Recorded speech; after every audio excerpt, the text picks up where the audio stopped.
দেখছেন কলকাতা সংবাদ। আজ 29 সেপ্টেম্বর রবিবার। জানাবো আজকের গুরুত্বপূর্ণ 10টি তাজা খবর। শুরুতেই দেখে নেওয়া যাক সংবাদ শিরোনামগুলি। জেল খেটে বেরোবো যেদিন সেদিন বহরমপুর মেডিকেলে 50,000 লোক নিয়ে যাব, হুঙ্কার টিএমসি বিধায়কের। দক্ষিণের পর এবার উত্তর, 5 জেলা নিয়ে চিন্তা, রবিতেই বৈঠকে মুখ্যমন্ত্রী। এবার শাসক ভয় পাবে, সোমবার রাত থেকে ফের পূর্ণ কর্মবিরতিতে জুনিয়র ডাক্তাররা, তুমুল শোরগোল। অবশেষে মুখোমুখি কেষ্ট কাজল, আধ ঘন্টার বৈঠকের পর কি বললেন অনুব্রত মণ্ডল? ক্ষোভে ফুঁসছে ইরান, নাসিরুল্লাহর মৃত্যুর পরই বদলার দাবিতে রাষ্ট্রসংঘে চিঠি তেহরানের।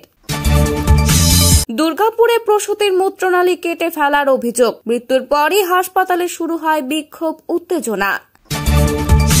স্কুলের বেহাল অবস্থা, সংস্কারের প্রায় 70 লক্ষ টাকা পকেটে ভরেছেন হেডমাস্টার।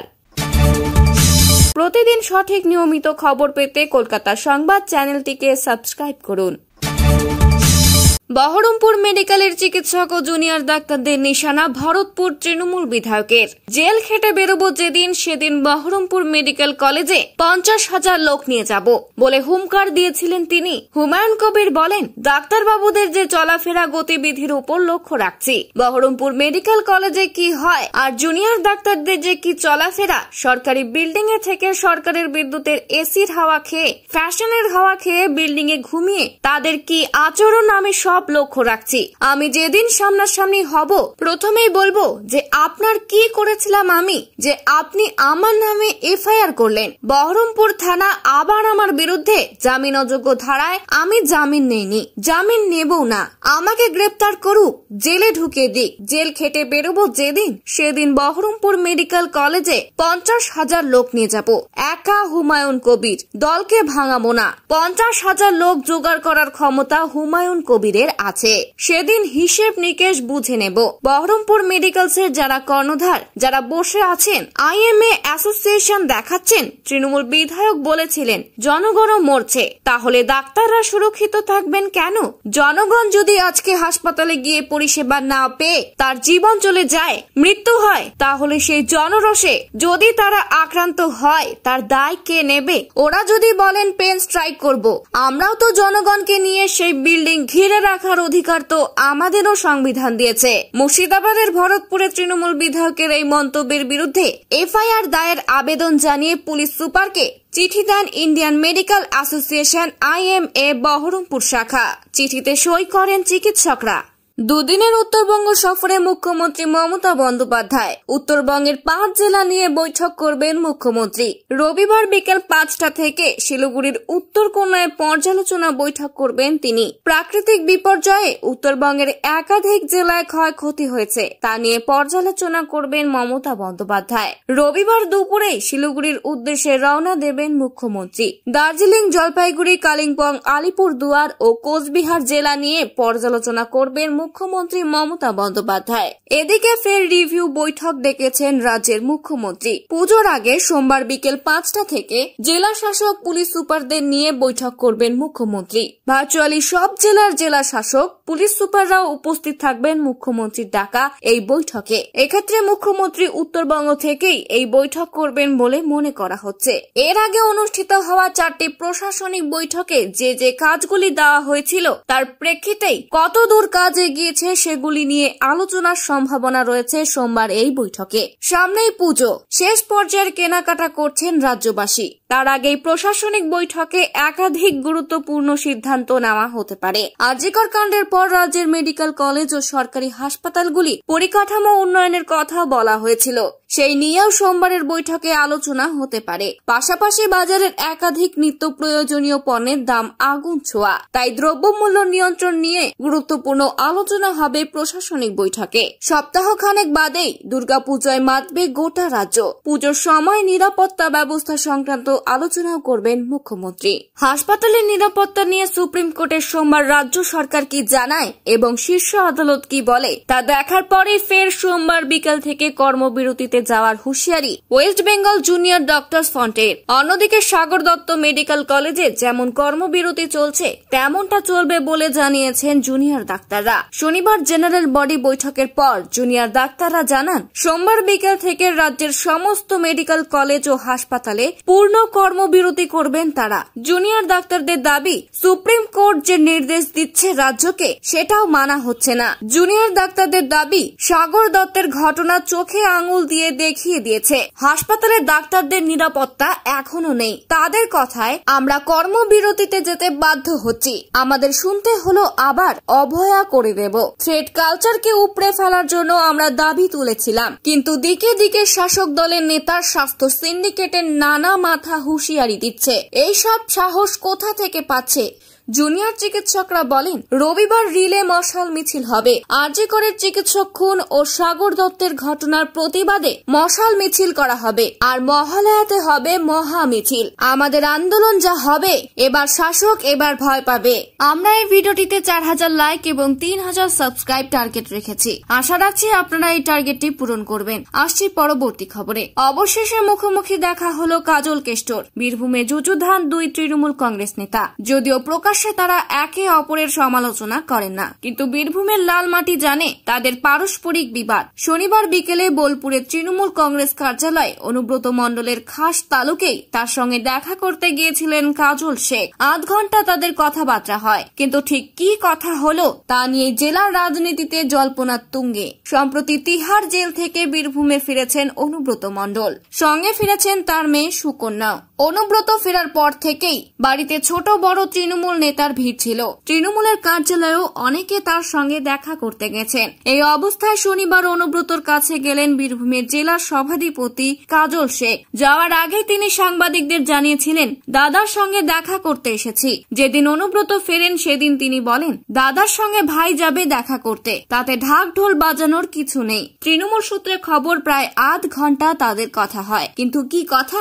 বৈঠক শেষে দুজনেরই মুখে ছিল হাসি, কিন্তু কেউ কিচ্ছু বলেনি। তৃণমূল সূত্রে খবর, তাদের মধ্যে রাজনীতি নিয়ে আলোচনা হয়নি। স্থানীয় তৃণমূল কংগ্রেস নেতাদের কথায় অনুব্রতর শারীরিক অবস্থার খোঁজ খবর নিতেই এসেছিলেন। অনুব্রতর শারীরিক অবস্থা নিয়েও কাজল শেখ উদ্বেগ প্রকাশ করেছেন বলেও জানান স্থানীয় নেতারা। স্থানীয় এক তৃণমূল নেতার কথায়, এবার অনুব্রতর বাড়িতে কালী পুজো ভালো করে হবে বলেও জানিয়েছিলেন তিনি। কাজল শেখ জানিয়েছিলেন, অনুব্রতর শারীরিক অবস্থা ভালো নয়। আগামীকাল রবিবার তিনি কলকাতায় যাবেন। তবে রাজনীতি প্রসঙ্গে কাজল শেখ বলেছেন, অনুব্রত আমাদের সভাপতি পদে রয়েছেন। আগামী দিনে আমাদের একসঙ্গে কাজ করতে দেখা যাবে। তাড়াতাড়ি কোর কমিটির বৈঠক ডাকা হবে, সেখানে সভাপতি হিসেবে উপস্থিত থাকবেন অনুব্রত মণ্ডল। ইসরায়েলি হামলায় মৃত্যু হয়েছে হেজবোল্লাহ প্রধান হাসান নাসরুল্লাহ। শনিবার ইসরায়েল সেনা তরফেই প্রথম একথা ঘোষণা করা হয়। পরবর্তীতে হেজবোল্লাহর তরফে তা নিশ্চিত করা হয়। কিন্তু এদিকে নাসরুল্লাহর মৃত্যুর পর থেকেই ক্ষোভে ফুঁসছে ইরান।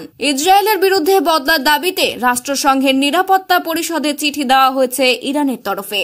লেবাননে এই হামলার ঘটনায় একটি বিশেষ বৈঠকে দাবি জানানো হয় চিঠিতে। বিগত কয়েকদিন ধরেই লেবাননে বিভিন্ন প্রান্তে হামলা চালাচ্ছে ইসরায়েল, কিন্তু শুক্রবার দক্ষিণ বেইরুটে হেজবোল্লাহর শক্তিশালী ঘাঁটি লক্ষ্য করে বোমা বর্ষণ করে। হেজবোল্লাহ প্রধানকে খতম করাই ছিল এই হামলার একমাত্র উদ্দেশ্য।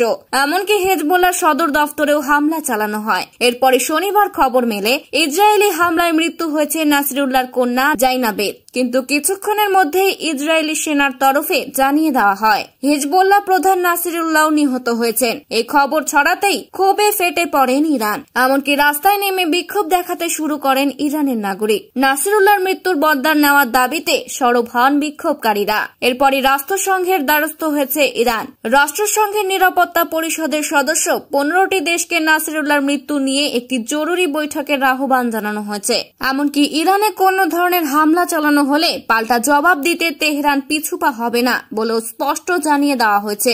ইসরায়েল, আমেরিকা সহ অন্যান্য বহু দেশের নাগরিকদের হত্যার পিছনে নাসিরুল্লাহর হাত ছিল। তাই নাসিরুল্লাহর মৃত্যুকে সেই সমস্ত হিসেব চুকিয়ে দেওয়া হিসেবেই দেখছে ইসরায়েলের প্রধানমন্ত্রী বেঞ্জামিন নেতানিয়াহু। প্রসবের পর তরুণীর মূত্রনালী কেটে ফেলার জেরে মৃত্যু, ভুল চিকিৎসায় প্রাণহানির অভিযোগে শনিবার রাতে দুর্গাপুরে একটি বেসরকারি মেডিকেল কলেজ ও হাসপাতালে বিক্ষোভ দেখান মৃতার পরিজনেরা। তার জেরে হাসপাতালে উত্তেজনা ছড়ায়। মৃতা তরুণীর পরিজনদের অভিযোগ, জুনিয়র ডাক্তারদের দিয়ে প্রসব করানোর ফলে এই বিপত্তি। রাতে হাসপাতাল চত্বরেই তারা অবস্থান বিক্ষোভ শুরু করেন। কর্তৃপক্ষের কাছে জবাবদিহি চেয়েছেন তারা। দাবি করা হয়েছে উপযুক্ত ক্ষতিপূরণেরও। মৃতার নাম ইশরাত জাহান, বয়স 28 বছর। তিনি দুর্গাপুরের বেনাচিতির মসজিদ মোল্লা এলাকার বাসিন্দা। গত 20 সেপ্টেম্বর প্রসবের জন্য শোভাপুরের একটি বেসরকারি হাসপাতালে তাকে ভর্তি করানো হয়েছিল। 21 তারিখ তিনি সন্তান প্রসব করেন।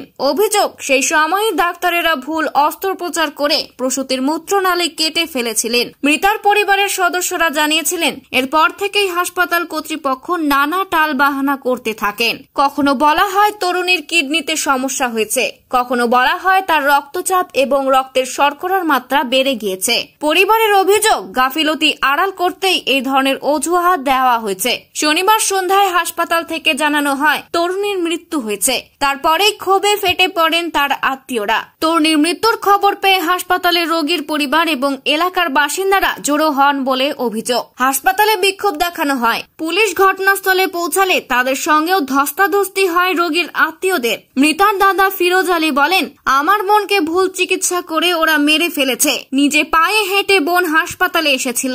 গত শনিবার অস্ত্রোপচার করা হয়, কিন্তু তারপরেই পেট ফুলে গিয়েছিল। বোন সুস্থ ছিল। হাসপাতাল থেকে বলা হয় ওর নাকি কিডনি ফেল করেছে, প্রেসার সুগার হাই হয়ে গিয়েছে। কি করে এটা হয়? ওদের যে ভুল হয়েছে সেটা ওরাও জানে, আমাদের কাছে স্বীকারও করেছিল, এখন মানতে চাইছে না। পরিবারের সদস্যরা জানান, তরুণীর আরো 2টি সন্তান রয়েছে। তাদের ভবিষ্যতের কথা ভেবে উপযুক্ত ক্ষতিপূরণ দিতে হবে। প্রধান শিক্ষকের বিরুদ্ধে মিড ডে মিল ও স্কুল সংস্কারের প্রায় 70 লক্ষ টাকার দুর্নীতির অভিযোগ। দীর্ঘদিন ধরে স্কুলের বেহাল অবস্থা। খসে পড়ছে ছাদের চাঙড়। বৃষ্টি হলেই ক্লাসরুমে জল পড়ে। বিদ্যুতের তার সুতোর মতো ঝুলছে।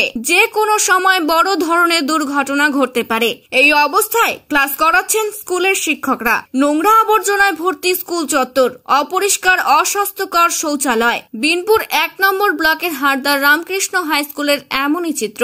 মেরামতের কোনো ব্যবস্থা নেই স্কুল কর্তৃপক্ষের। স্কুলের বেহাল অবস্থায় ক্ষুব্ধ ছাত্রছাত্রীরা।